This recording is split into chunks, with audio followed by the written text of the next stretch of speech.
सुल्तानपुर में 3 दिनों पहले मछुआरे के जाल में युवक के शव मिलने का मामला कुछ अलग ही मामला सामने आता नजर आ रहा है। पुलिस और पोस्टमार्टम के आधार पर शराब पीने के बाद नदी में डूबकर युवक की मौत होने की बात कही जा रही थी। वहीं परिजन शुरू से ही मृतक के साथियों पर हत्या का आरोप लगा रहे थे। वहीं परिजनों द्वारा एक सीसीटीवी सामने लाया गया है, जिसमें कुछ युवक गोमती नदी में युवक की पिटाई करते नजर आ रहे हैं। मृतक के परिजनों का आरोप है कि ये वीडियो उसी दिन का है और मृतक के साथी ही उसे डुबो कर नदी में मार रहे हैं। फिलहाल हम इस वीडियो में हुई घटना की पुष्टि नहीं कर रहे हैं। दरअसल नगर कोतवाली के निजाम पट्टी का रहने वाला राजू प्रयागराज से अपने घर आया हुआ था। परिजनों की माने तो सुबह गांव में घूमने के बाद वो वापस घर लौट आया। सुबह उसके किसी साथी का फोन आया और उसे बुलाया गया। वहीं थोड़ी ही देर बाद उसका एक साथी पंकज निषाद घर से राजू को लिवा ले गया। काफी देर बाद जब राजू घर नहीं लौटा तो उनके परिजनों ने साथियों को फोन किया तो बताया गया कि वे लोग काफी देर पहले ही उसके पास से चले आए हैं। देर शाम परिवार को सूचना मिली कि नगर कोतवाली के सीताकुंड घाट के पास मछुआरों के मछली पकड़ने के जाल में उसके भाई का शव बरामद हुआ है। सूचना मिलते ही परिवार और पुलिस मौके पर पहुंचे और शव को कब्जे में लेकर पोस्टमार्टम के लिए भेजा गया। पुलिस के अनुसार प्रथम दृष्टया गोमती नदी में डूबने से राजू की मौत बताई जा रही थी। साथ ही विभिन्न बिंदुओं पर जांच की बात कही गई। वहीं परिजन इस मामले में राजू के साथियों पर हत्या का आरोप लगा रहे हैं।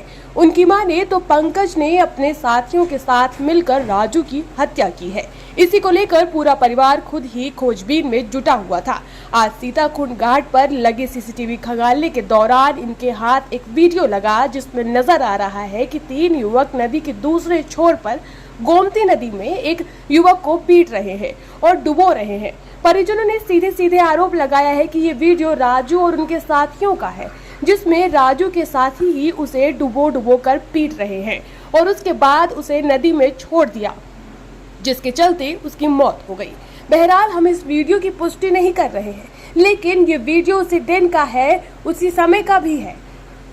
लिहाजा इस पर भी पड़ताल जरूरी है कि ये वीडियो किसका है और कौन लोग हैं जो इस घटना को अंजाम दे रहे हैं। परिजनों की माने तो उन्होंने स्थानीय चौकी इंचार्ज को भी ये वीडियो उपलब्ध करवाया है, लेकिन अभी तक कोई ठोस कार्रवाई इस मामले में नहीं हुई है। उन्होंने सीधे सीधे राजू के दोस्तों पर हत्या का आरोप लगाते हुए उनकी गिरफ्तारी की मांग की है और कड़ी कार्रवाई की मांग की है। हम दलित परिवार से हैं। 14 तारीख को हमारे भाई का मर्डर कर दिया गया था। 13 तारीख को वो इलाहाबाद से लौटे थे। सुबह गए गांव घूम के आए, फिर उसके बाद घर गए थे। घर से एक विकास नाम का लड़का है, उसके फ़ोन से फ़ोन किए मेरे पास 11:30 बजे। फिर उसने बोला कहाँ हो, मैंने बोला घर पे हूँ। तो घर पे आया और पंकज निषाद लड़का था, वो आया मेरे भाई को लेके गया अपने साथ 12 बजे लमसम 12 बजे लेके गया। फिर उसके बाद में फिर मार डाला उन्होंने साथ में मिलकर। फिर शाम को कॉल आया, हम लोगों के भाई को मिले, मरा हुआ मिला। फिर उसके बाद हम लोगों ने रिपोर्ट दर्ज करवाई, कार्रवाई की, कोई रिजल्ट ही नहीं मिला। फिर उसके बाद कोतवाल साहब के पास गए, फिर उन्होंने एम करवाया, उसमें निकला कि डूब के मरे हैं रिपोर्ट में और दारू पिए थे, लेकिन वो सब उन्होंने पंकज जो है वो पिला के वो मारा था। फिर उसके बाद कोई कार्रवाई नहीं हुई। हम सब 17 तारीख को सीताकुंड गए, वहाँ सीसीटीवी कैमरेज लगे थे। वहाँ हम लोग को वीडियो मिला कि 3 लोग मिलकर मेरे भाई को डुबो के नदी में मार रहे हैं। फिर हम लोगों ने, मेरे साथ दरोगा गया था उस पवन कुमार, उन्होंने गया था साथ में, वीडियो पा गए। वीडियो बनाने के बाद वो भाग गए, फिर दोबारा हम लोगों के पास आए नहीं। और वीडियो मिलने के बाद वो बोल रहे हैं तुम लोगों को क्लियर है कि नहीं है। हम लोगों ने कहा क्लियर है, वो बोल रहे हैं। मैंने बोला कार्रवाई होगी कि नहीं होगी। उन्होंने बोला जो अध्यक्ष कहेंगे, कोतवाल साहब कहेंगे, वही हम सब करेंगे। लेकिन अभी तक कोई कार्रवाई हुई नहीं, इसलिए हम लोग मीडिया का साथ ले रहे हैं। फौजी साहब भाई भी गए थे, उन लोगों भी गए थे, बोले तुम बीच में ज़्यादा टिपिर मत करो इधर उधर की बात। हम लोगों ने कहा हम लोग दलित से परिवार हैं, हम लोग को सहायता चाहिए, न्याय चाहिए, और वो भी मिल नहीं रही है। हम लोग प्रयास कर रहे हैं कि जो मेरे भाई को भाई की मृत्यु की सूचना कब और कितने बजे आपको और किसके द्वारा दी गई? मछुआरे द्वारा दी गई थी 6 बजे कि मेरे भाई को नदी के किनारे मार के फेंक दिए, वहाँ मिली थी। आप लोग पुलिस अधीक्षक या कहीं और जो है इस मामले को लेकर कोई एप्लीकेशन आपके द्वारा दी गई कि जो है हमें सही जांच नहीं हो रही है, न्याय नहीं मिल रहा है? हम लोगों ने दिया था लेकिन अभी तक एप्लीकेशन दर्ज नहीं हुआ है। वो बोले डूब के मरे हैं खुद से, लेकिन वो डूब कर नहीं मरे हैं, उसकी हत्या की गई है।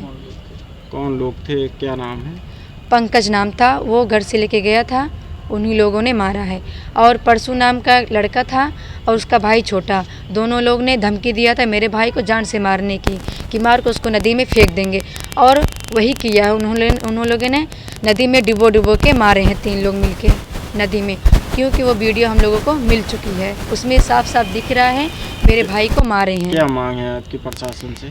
हम लोगों की ये मांग है उसको भी फांसी की सज़ा या इनकाउंटर की जाए, उसको भी मेरी एफआईआर की दर्ज हो और हम लोग की पूरी न्याय मिले। वहीं मृतक के करीबी भी न्याय दिलाने में उनके साथ जिलाधिकारी के पास गए, जहां से उनके पुलिस ऑफिस भेजा गया, लेकिन पुलिस के आला अधिकारियों से मुलाकात नहीं हो सकी। फिलहाल उनकी मांग है कि इस वीडियो की जांच की जाए और जो भी दोषी हैं इस मामले में उनके खिलाफ कड़ी कार्रवाई की जाए, ताकि पीड़ित परिवार को न्याय मिल सके। हमारा भी यही हद करेंगे और तमाम प्रकार की बातें की। किसी तरह हम लोग पेन ड्राइव में अपने लोड करके यहाँ पे आए, और उसके बाद आज दिन में जो है डीएम साहब से हमने मिला वर्तमान समय के। उसके बाद डीएम साहब ने एप्लीकेशन लिया, उसके बाद एसपी साहब के पास भेजा।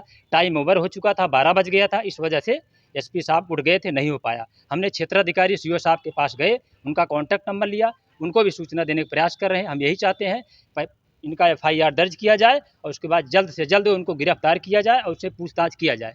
क्लियर है जो कुछ है, बस यही हम चाहते हैं। क्या दलितों को न्याय नहीं मिलना चाहिए? ये बच्ची का क्या दोष है बताइए? ये बेचारे महात्मा गांधी इंटर कॉलेज में जो है कर्मचारी हैं, इनको दलित समझ के वो किया जा रहा है, प्रताड़ित किया जा रहा है।